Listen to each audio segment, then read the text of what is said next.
Good morning and welcome. I'm Chantal Bernier. I co-lead with our colleague Antonis Patrikios the Global Privacy Cybersecurity Group at Dentons, and Peter is a member. The two of us speak every 2 weeks because the Global Privacy Group has a conference call every 2 weeks so that we're really integrated and then we can provide solutions for the world. We know AI doesn't know boundaries. I'm the host because I'm the Canadian on the panel, so Peter and I thought that I would be the host. It gives me the opportunity to thank him for coming all the way up from San Diego. It was very important to us that Peter would be part of this conversation because of the depth of his expertise and practice in AI. And one of the things we have in common is that not only do we do client work on AI, but we are also both involved in developing public policies around AI. As you can see, I'm a member of the Standards Council of Canada Steering Committee on AI data governance, so it's not a coincidence that we have this panel this morning. On that, I'd like to turn it over to you, Peter, and introduce yourself. Great. Thank you, Chantal. Good morning, everyone. My name is Peter Stockburger. I'm a partner in San Diego, and I lead our US AI team. Along with Chantal, we work in the global AI team. And I also co-lead our global autonomous vehicles group. So I've been working with companies from stealth startups to Fortune 10 companies for almost 10 years now on developing AI governance programs, and aligning to AI ethics standards. So thank you and welcome to Toronto, Peter. So this is what we hope to do today, and we really have a central message that we're essentially going to develop throughout these 30 minutes, which is this. Really, there is no, in Canada anyway, and in most of the world, there is no dedicated AI legislation. There is no clarity in the legal framework. And yet, there are significant legal implications and legal risk, as our colleagues will explain throughout the day as they address the privacy law issues of AI, the intellectual property law issues of AI, the M&A issues of AI, the employment issues of AI. So, how do you manage legal risk without a clear legal framework? Well, you develop your own AI program. And the way to do that in a robust, credible, diligent way is to rely on standards. And those are the building blocks to an effective AI governance program. And that's what we hope to walk you through. Yes, I think the starting point in understanding why having an AI governance program is so critical, which I think is table stakes now for companies, but more importantly, why you need to evolve your governance program from what you even developed a year ago. And that's the first point, is because the technology is moving so fast, which I know is sort of an understatement for an AI talk.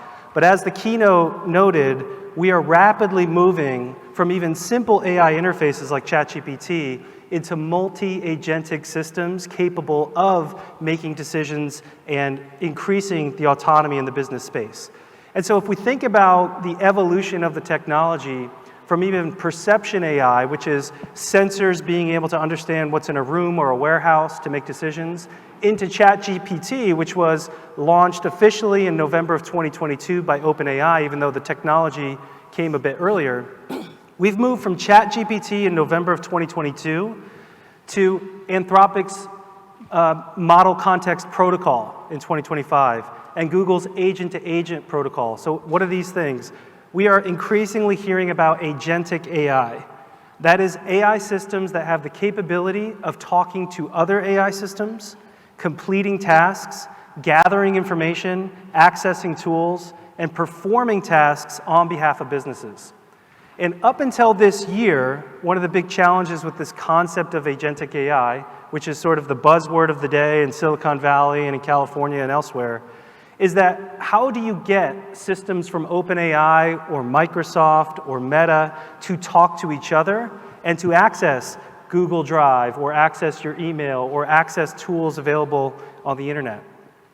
Recently, Google announced what's called the Agent-to-Agent Protocol, A2A protocol. This is a standard, a universal standard, that allows an AI system to talk to another AI system.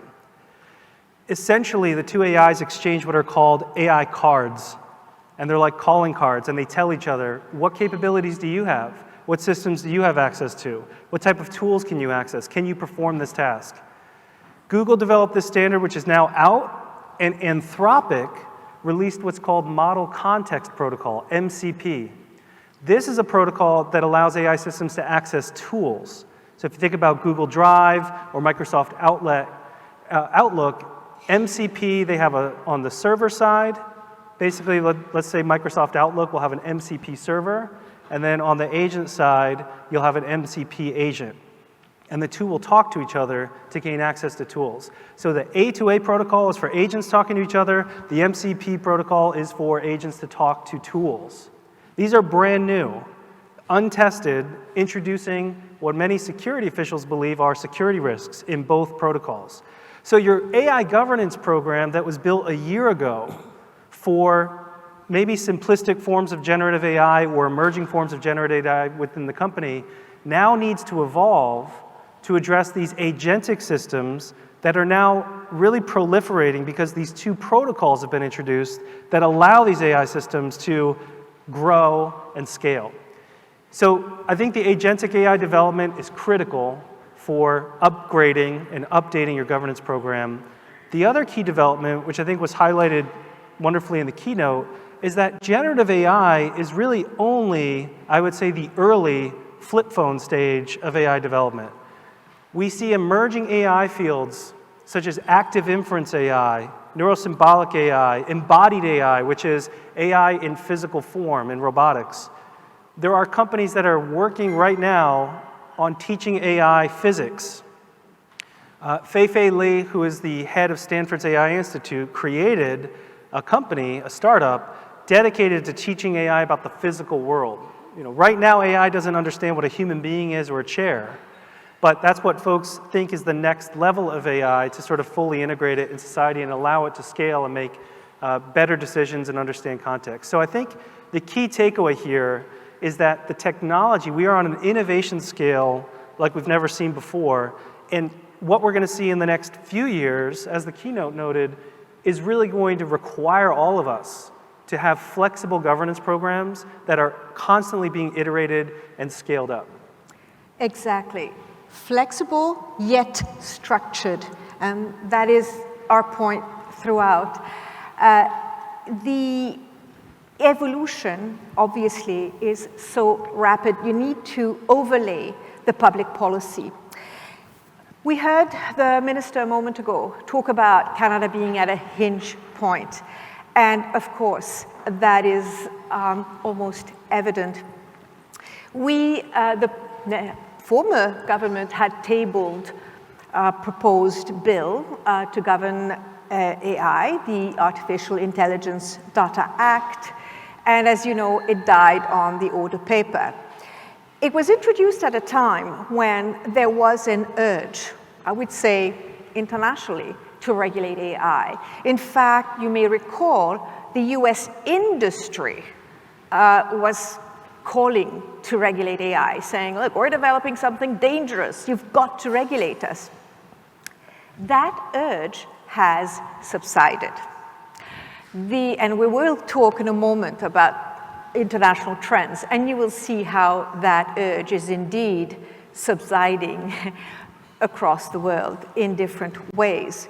But the fact is that when the electoral platform of 2021 contained a commitment to introduce legislation to implement the digital charter, the electoral platform in 2025, which is the blueprint for this government, does not contain any such commitment to legislation. And you've just heard the minister heavily on investment, on technological sovereignty, on enabling, on competitiveness, on prosperity, no word on regulation. And in fact, that is the tension we observe now in relation to public policy on AI, which is the desire to favor innovation in a responsible way,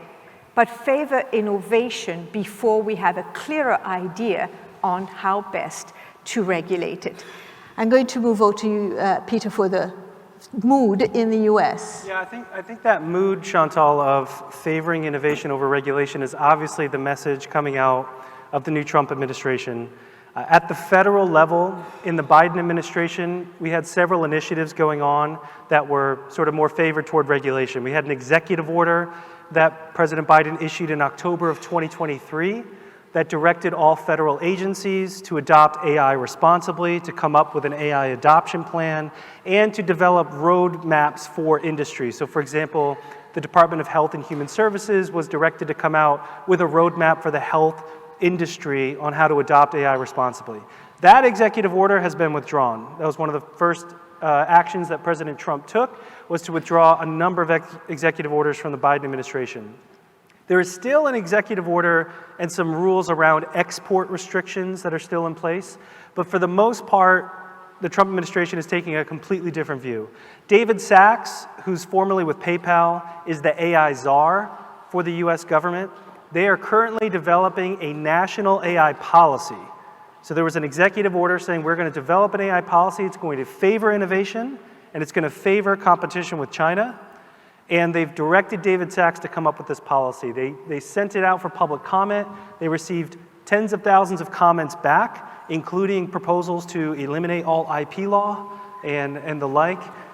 We're still waiting to see what comes out from the executive branch on that front. That said, executive agencies are still enforcing the law with regard to AI. The EEOC still has guidance out with regard to use of AI in employment decision-making. The FTC is still enforcing unfair business practice law with regard to AI companies. The Department of Justice still has, as part of their corporate compliance program requirement, that if you have an AI program, they teach prosecutors to ask those prosecutors, does the company have a structured governance program to manage their use of AI? Which is, if you walk away from this talk with anything, don't get prosecuted by the DOJ by not having a good governance program. At the federal legislative level, we see some interesting developments happening. There have been some laws that you've read about, like the Takedown Act with regard to sexual deepfakes that Congress has passed and President Trump signed. We see a lot of energy at the federal legislative level around that issue, around deepfakes, political integrity, political censorship. There is another proposal moving through the US Congress right now that would propose to put a moratorium on any state enforcement of AI law for 10 years. That was passed out of the House as part of the big, beautiful bill, the reconciliation bill that's moving through. And just this morning, there was a report that said senators, bipartisan group of senators, are now highly skeptical of the moratorium, and they're receiving pushback. And that's because states like my home state of California and Colorado have been very vocal that they think that they should be the tip of the spear on AI regulation, and that this type of moratorium would harm consumers. And that's really what we see mostly happening in the US, is we see heavy activity at the state level. Right now, there are 45 states with over 500 AI bills pending in the legislature, ranging from regulating everything from employment decision-making to financial decision-making to regulating developers. On the books, though, we only have a handful of states that have laws that are actually in effect right now. California has about 18 AI-specific laws regulating healthcare providers, regulating generative AI companies. Colorado has a very important law that takes effect February 1 of next year, called the Colorado AI Act. So if you are a company and you are using AI in any of high-risk use cases like employment decision-making, financial decision-making, healthcare decision-making, legal decision-making, those are considered high risk, and the Colorado law imposes certain governance requirements on you, like conducting risk assessments, which is a hallmark of the standards that we're going to be talking about in a few minutes. Just on Sunday, just to give you some breaking news, the Texas legislature passed the Texas AI law that is now sitting with the governor for signature and would take effect January 1 of next year. and would regulate high-risk use cases like the Colorado law, but it also includes a prohibition on certain use cases like the EU AI Act, on social scoring, on using biometrics to determine somebody's sensitive characteristics. So Texas is increasingly becoming a lead regulator on both the privacy and AI space. We don't know what the governor's going to do, but that's really where we see. And finally, it wouldn't be a good US discussion without litigation. I don't know if you've heard, but we're fairly litigious in the US.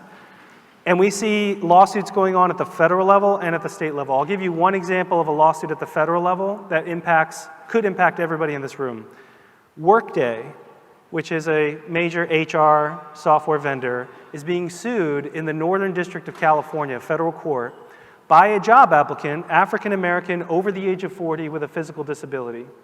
And he sued Workday alleging that Workday's resume scanning tool that it makes available to thousands of enterprise clients was trained on a non-diverse data set and resulted in a discriminatory outcome under Title VII of the Civil Rights Act. Recently, that case made it past the motion to dismiss stage, and the court recently conditionally certified it for a class action. And they're allowing discovery to go forward on the theory that Workday was operating as an agent of the employers and therefore could be liable under Title VII. So takeaway there is that your vendors that you're bringing in-house could introduce litigation risk, and that's why having a good governance program in place, especially around vendors, is so critical. Absolutely. Why don't we fan out and look at where the rest of the world is at? And both Peter and I contributed to Dentons AI Trends Report 2025. Essentially what we did is we had Dentons lawyers from all over the world give a snapshot of where AI regulation was in their country. And so what we saw was kind of like an array from light to heavy regulation. So light, obviously, you just described it in the US, that is the most light, but the UK is also taking a pro-innovation approach, not envisaging regulation right now, instead planning to start consultations on high impact, but staying very much aloof and looking at what the markets will reveal in terms of the regulation that would be not hampering competitiveness. Then you have a very interesting approach from Japan, where they did adopt, they are debating an AI Act that is AI friendly, meaning all it does is to create the obligation by the companies to work with government and for government to invest in AI. I mean, it's almost like regulating not to regulate. And then again, you go towards Latin America, and our colleagues say that the Latin American states are trying to position themselves between these two poles of light to heavy regulation. South Korea went for heavy, comprehensive regulation. And of course, we have the EU AI Act. But then our European colleagues are telling us that there is some second thoughts going on, that the Europeans are concerned that the very prescriptive AI legislation that is going to come into force in 2026 could really hamper their competitiveness. I want to turn over to you about China, which is doing a thing on its own. Yeah, well, not surprisingly, China is its own story with AI regulation. They, for years, have been very centrally managed.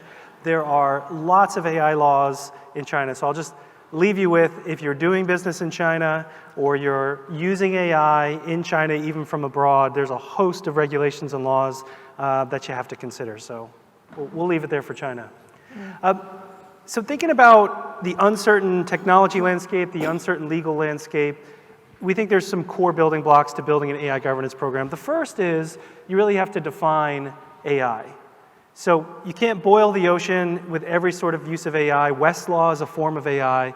But if we look at the definitions of AI across the board, whether it's international at the OECD level, or California now has a formal definition of AI that has to be in every legislation, or we look at the federal definition of AI, they're all fairly similar in that it's a machine-based system that for a certain set of inputs generates outputs that can influence a physical or digital environment, which is, some would argue, all of software. So it's very difficult to sort of formulate a governance program without formally defining what we're going to review as our use cases. So that's sort of building block number one. Mm-hmm.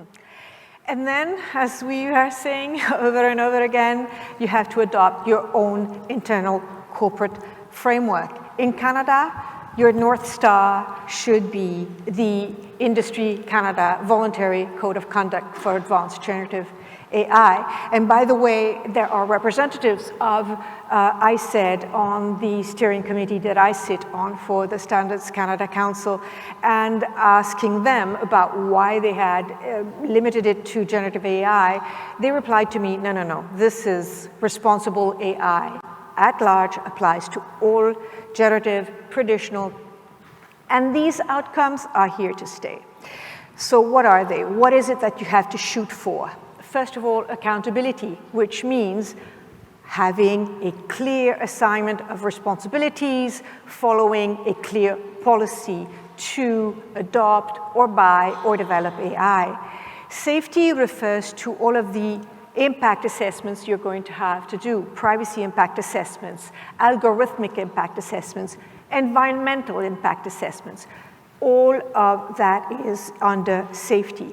Fairness and equity, well, Peter, the example you've just given of the litigation on biased outputs, those of you who have read the Artificial Intelligence and Data Act that was proposed, you remember that biased outputs was a central concern. So fairness and equity goes to ensuring the avoidance of biased outputs by ensuring that the training data is reviewed to identify possible bias, and that the outputs are verified to identify any bias. Equity also includes protecting privacy, making sure that the training data is not excessive in relation to what you actually need.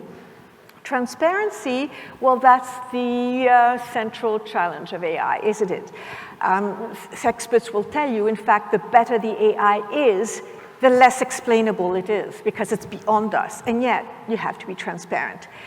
It means you have to say what you're using it for, how you're using it, and the global factors and parameters.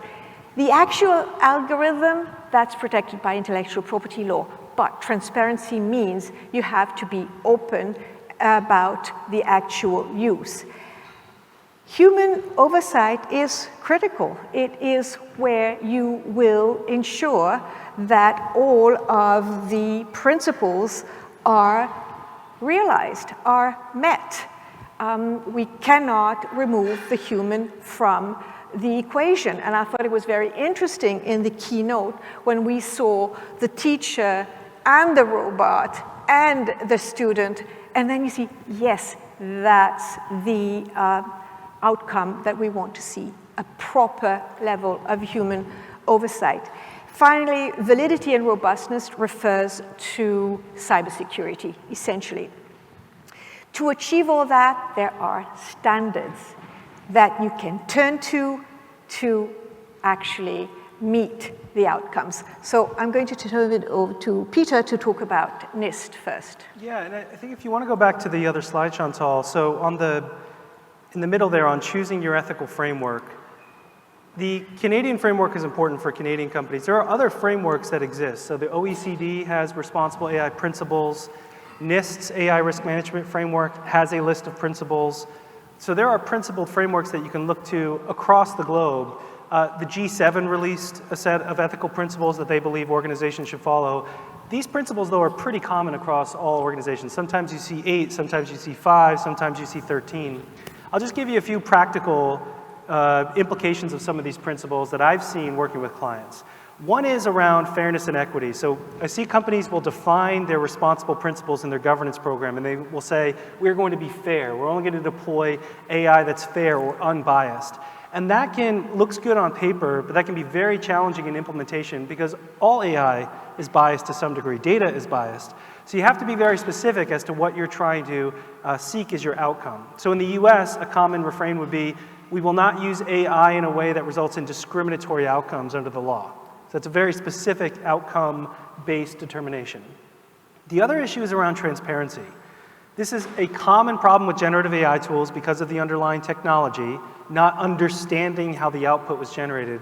We're starting to see the AI model companies, the OpenAIs of the world, produce what they're calling chain of thought reasoning in their reasoning models. So these are the new and latest and greatest models. If you ever use deep research for OpenAI on their version, it'll tell you all the sources it's going to. It'll sort of give you an auditable trail of its chain of thought and how it completed a research. That's sort of a step in this transparency direction.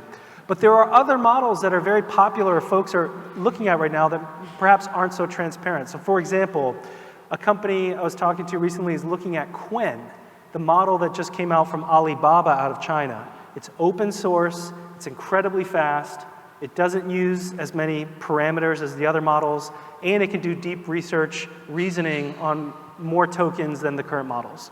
Very attractive for an internal AI team to build on because it's cheap and it's fast and it's effective, but it's not as transparent as the other models on the market.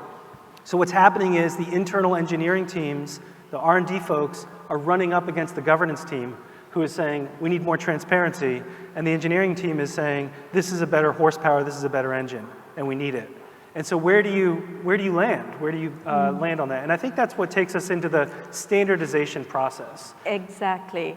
Which means you document your due diligence, essentially. You document your diligence. You have to come up with a framework to weigh these options and to determine who's going to be the decision maker.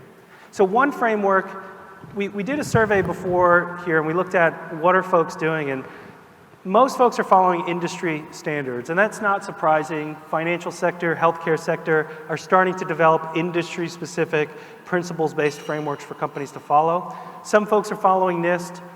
The least amount are following ISO. We think that's probably going to start to change as ISO releases their audit standards. But I'm just going to briefly touch on NIST, and then Chantal is going to break down for you ISO. So the NIST AI Risk Management Framework, this is a framework that the National Institute for Standards and Technology released, and they are an arm of the US Department of Commerce.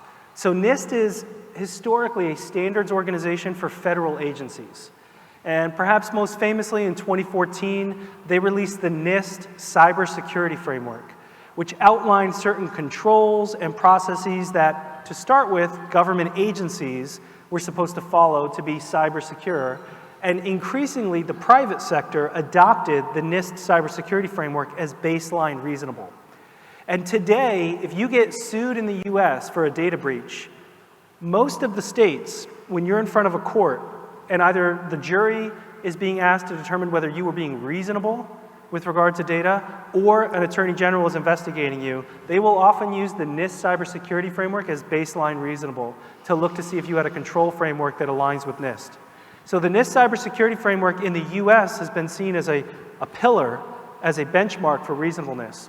They also recently released a NIST Privacy Framework.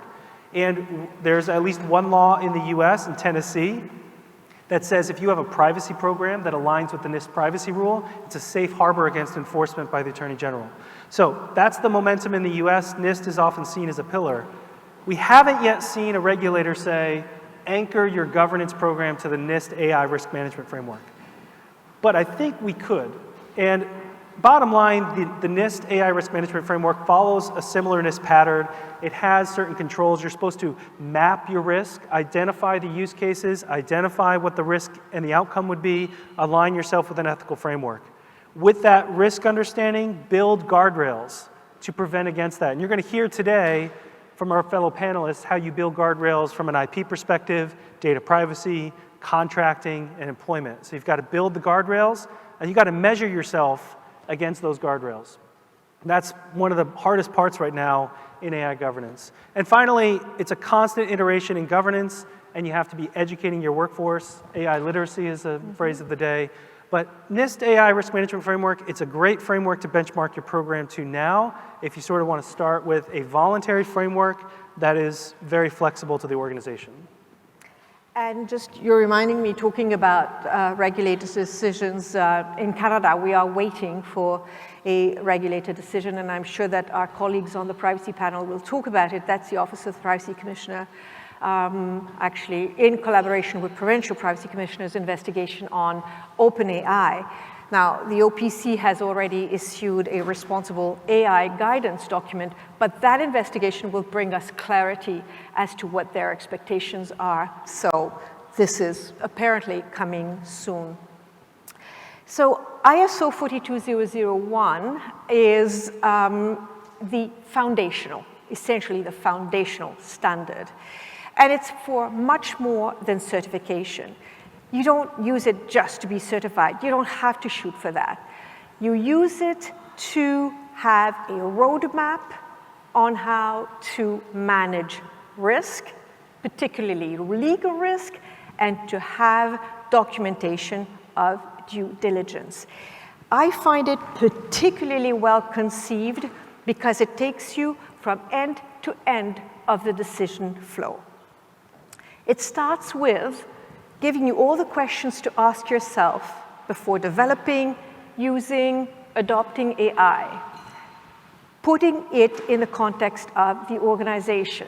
For example, is this AI solution going to solve any problem? Is it going to actually add value, or is it really just a gimmick? Is it in line with our core business? Is it in line with the social values of the region where we operate in? How will it impact our stakeholders, like employees, like partners, like consumers? What are the context in terms of market? If we do not adopt this AI solution, are we actually cramping our style instead of competitiveness? So that's the first step, is to really look at any envisaged AI adoption or development, to look at it in the context of your organization. Once there is adoption, yeah, we're ready to go with this, scope the system, meaning exactly what are we going to make it do, what are going to be its functions, what is going to be its application. In other words, you actually define what you are going to implement. Plan means setting the boundaries. What will be your acceptable risk or unacceptable risk? What is it that you actually want to achieve, and how do you want to achieve it? And that plan is materialized, is expressed in the policies and practices that you're going to develop. So, first of all, who's going to do what? The roles and responsibilities. The processes. So, who is going to approve an AI solution or not? Are we going to let teams adopt AI solutions without an approval process, or are we going to require that they submit it to an approval process? And what are going to be the criteria to assess whether we are going to go forward? All of that is in a privacy policy that establishes controls, that establishes responsibilities, that establishes criteria, and that must be socialized throughout the organization so that everyone knows where the organization is going on AI. A point that ISO 42001 makes is how important it is to integrate AI risk management in the risk management of the entire organization. It is not a set aside, it is part of the risk of the organization itself. Moving to managing risk. So that means the privacy impact assessments, the algorithmic impact assessments, the environmental impact assessments, all the identification of risk, legal risk, that's what Peter and I work on. Clients bring us AI solutions and we identify the legal risks, and there are always a multitude of legal risks. All those risks must be mitigated by clear mitigation measures into an action plan to manage risk. Then you have to ensure you have the right support. And what it meant by that is giving the right budget, but also looking at whether you have the right skills, the right competencies, the right people in charge, the right number of people in charge, and the right connection with the top. Do they have a good oversight? Does senior management have a good oversight? And do the bottom have a good connection with the top? And evaluate performance. Now, usually I represent ISO 42001 on a cycle because the word it uses is continual improvement, meaning it's an iterative process. And we heard it in the keynote. The AI we have now is not the AI we are going to have years from now. Therefore, your performance assessment and corrective process must be continual, circular. You go right back at the beginning, having established these are the outputs, this is how the AI is performing, going back to the very first questions. Well, wait a minute, is that in line with our core business? What is the impact on our partners and consumers and employees and so on and so forth, so that you continually reiterate it. And you were referring to Anthropic, Peter. There was a very good quote in the latest IAPP is the International Association of Privacy Professionals conference on AI in Dublin, where the Assistant General Counsel of Anthropic said, you will live with ambiguity, it's okay.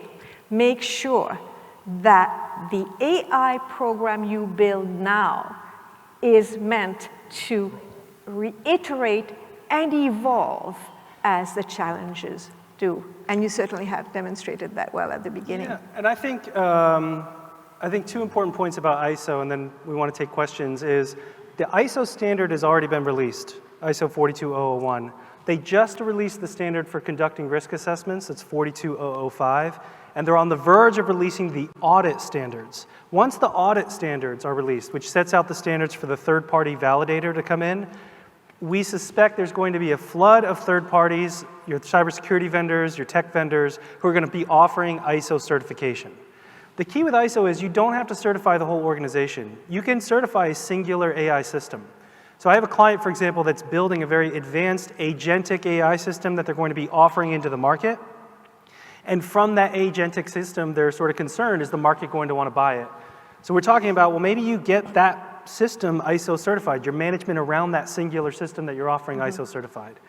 The other important point is that ISO is not just a standalone assessment of risk. You're supposed to assess what could go wrong with the AI. What is it intended to do and where could it go wrong? That's your AI risk assessment. But then there's an impact assessment that you're supposed to conduct later, once the AI has been deployed, and you're supposed to be continually assessing, is it doing what it's supposed to do, or has it veered off course? Is it doing something that was unintended, and what's the impact of that veering off course? That concept of doing a first risk assessment at the design stage and at the deployment stage, and then post-impact assessment is unique to ISO. NIST doesn't really call that out. That's not really something we talk about in the US very often. So ISO as an international standard, I think those are sort of unique elements. Exactly, which is why I said usually I represent ISO on a circle to show that continual iterative process. I just want to mention before we go to questions that I have brought with me a list of all of the standards that correspond to each of the 6 outcomes of the voluntary code. If you want to see it and you think it's interesting, we will send it to you by email. I brought 5 copies with me because, you know, paper's out of fashion. But if you like what you see, we'll be happy to send it to you by email. So we'll ready to ask any question you may have.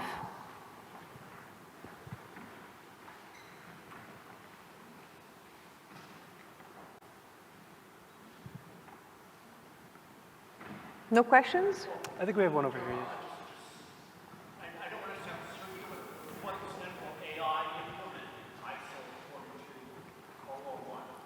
Yeah, it's a great question. So if folks didn't hear, he asked, will AI actually work on implementing ISO 42001 within an organization? And I think potentially we're already starting to see that happen in the cybersecurity space.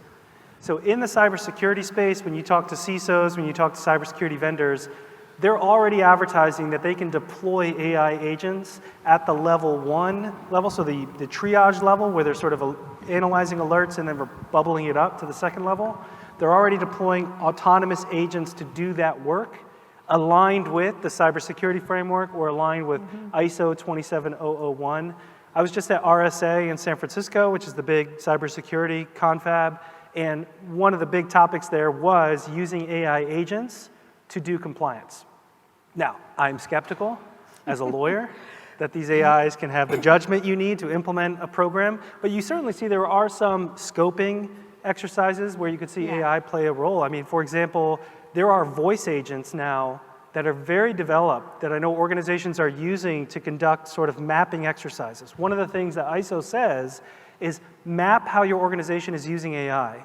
For a lot of companies, that requires meetings, it requires setting up phone calls, talking to the business leads, which is time consuming. Nobody wants to hire a consultant or a lawyer to do that.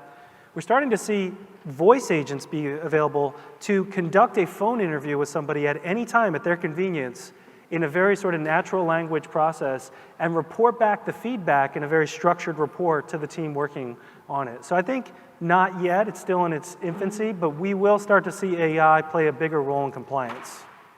It's talked about, it's on the theoretical trajectory. Definitely, yeah, not now, but others than you have mentioned that exactly, yeah. Are there other questions? Yes.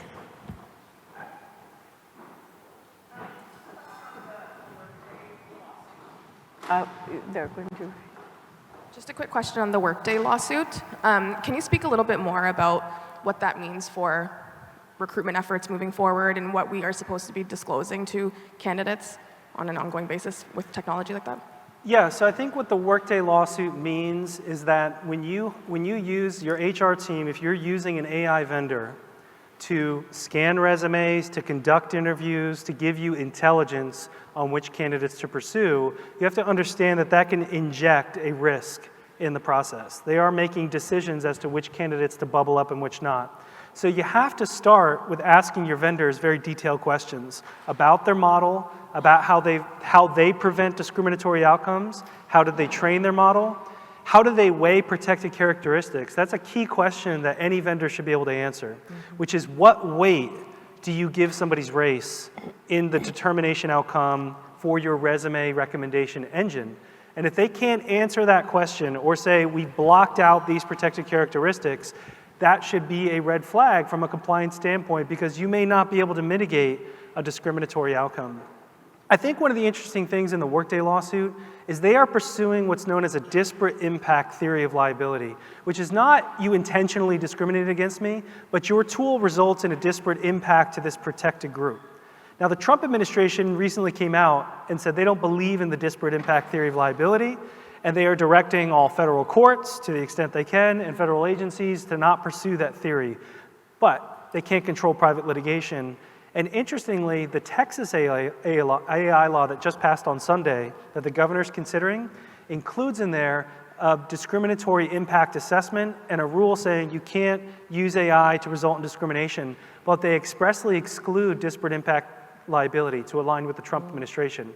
So even though we see these sort of the private lawsuit space developing, we're seeing some regulatory pushback. The bottom line is you've got to carefully ask those deep questions to the vendor, and if you don't get clear answers, I would search for another vendor. And for Canadian companies, I have to mention the Quebec Act respecting the protection of personal information in the private sector. I assume the privacy panel will talk about that, but if you do have an AI that makes a decision without human oversight, you do have to be transparent about it, and it actually creates specific rights where the person can ask for the personal information and contest the decision, which would bring out biased outputs and possibly rectify it. Hi, I had a question. Thank you so much. So I was wondering if you could delve a bit more into the balance between transparency obligations and protecting intellectual property. So there are some elements that I think are more obvious in terms of them being proprietary to the business, But what about documentation like risk assessments or other supporting documentation actually describing the algorithm or the tool that's subject to intellectual property? What tools or guardrails would you recommend in terms of assessing what needs to be disclosed versus what is actually so proprietary that it would be detrimental to the business to disclose? Yeah, it's a great question, and it's a challenge that I would say on the vendor space, so the companies that are developing AI solutions and offering it to enterprises, they struggle with because they're being increasingly asked by the compliance departments, hey, tell us your secret sauce. Tell us how you trained your model. Tell us what your weights are so we can analyze the legal risk. And from the vendor side, they're saying that's our trade secret. Those are our crown jewels. We can't give you that. I think the balance is you've got to be able to explain process. So for vendors, you may not be giving source code to your buyers, but you need to explain the process you undertook to ensure your product aligns with certain governance standards, that it protects IP, that it protects privacy. And I think if you can get at that process level for the vendors, it's important. For companies who are interacting with consumers, that's a real hot button issue in the US is how much do you have to disclose to people that they're engaging with AI. Utah has a law on the books right now that says if somebody asks you if they're interacting with generative AI, you have to tell them. But it's an asked and answered. But if you're a licensed professional, like a doctor or a lawyer, you have to tell them up front in a disclosure. We see similar requirements in Colorado. Texas did not include a disclosure requirement. So that's a sort of a balancing act that a lot of companies are facing right now. So unfortunately, there's not a clear answer, at least from a US perspective. You're right in legislation. However, what we see in our practice is that to actually commercially, to be able to sell AI solutions, you have to produce your due diligence on privacy impact assessments, technological impact assessments. Recently, a financier who said, we want to invest in this AI solution, tell us whether it's privacy compliant. And I was so impressed with the due diligence that this vendor could demonstrate, and sure enough, they did get their financing. So commercially, it's happening. And speaking of IP, which I think was a great transition to our next panel, first of all, thank you very much. But I think on our next panel, Bob and Roman are going to be diving into the unique IP legal issues with AI. So thank you for your attention, and we look forward to hearing from our next panel. Thanks, everyone.